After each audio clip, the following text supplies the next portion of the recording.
परिवहन मंत्री प्रताप सरनाईक आपल्यासोबत आहेत. त्यांच्याशी आपण या ठिकाणी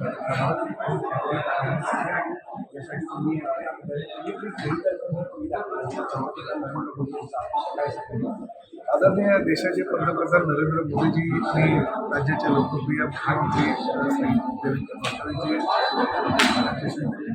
सुमित्राताई पवार यांनी सगळ्यांनी आवाहन केलेलं आहे की जास्तीत जास्त पर्यावरणपूरक गाड्या या मोदीने रस्त्यावर आणायला पाहिजे. गाड्यांचा ताफा जो आहे तो कमी करायला पाहिजे.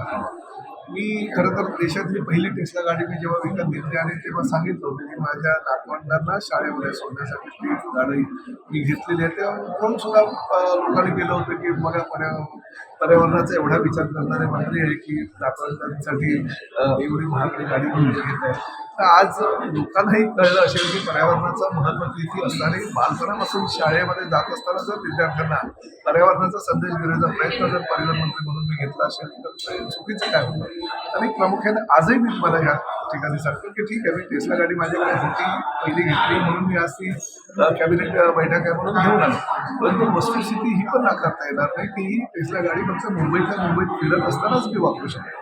बाहेर दौऱ्यावर जाताना कारण 300-400-500 किलोमीटरचं आमचं अंतर असतं, त्यावेळेस चार्जिंग स्टेशन त्या ठिकाणी उपलब्ध असेल की नाही याची सुद्धा शाश्वता नसते. बाकी लांबच्या प्रवासामध्ये पाठीचा दुखणं फार महत्वाचं असतं सगळ्या लोकप्रतिनिधींना, तर त्याची सुद्धा दक्षता घेणं गरजेचं आहे. त्यामुळे त्याही सगळ्या गोष्टींचा विचार करून आम्ही बाहेर जेव्हा जाऊ तेव्हा बाकीच्या दुसऱ्या गाड्या वापरू. परंतु मुंबईत फिरत असताना मात्र पर्यावरणपूरक गाडी वापरण्याचा निर्धार आम्ही केलेला आहे. त्याचबरोबर ताफ्यामध्ये ज्या 5-6 गाड्या मंत्री म्हणून असतात त्याच्याऐवजी फक्त पुढे आणि मागे एक गाडी म्हणजे PF, PS, OSD त्या गाड्यांमध्ये बसतील आणि संरक्षण रक्षा असलेले पोलीस त्या गाड्यांमध्ये बसतील. अशा 2च गाड्या घेऊन फिरण्याचा निर्णय मी तरी स्वतः घेतलेला आहे. त्यामुळे जास्तीत जास्त पंतप्रधानांना आव्हानाला प्रतिसाद देण्यासाठी आम्ही निर्णय घेतलेला आहे.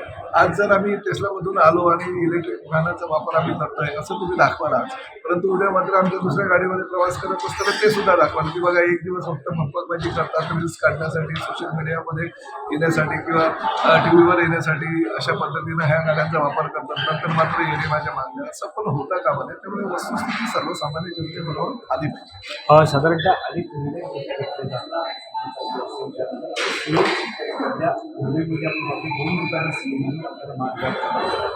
बघा, आदरणीय पंतप्रधान नरेंद्र मोदी यांनी फार विचारपूर्वक निर्णय घेतलेला आहे. आपल्याला सांगतो अनेक देश जे आहे ते स्वतःला फार मोठे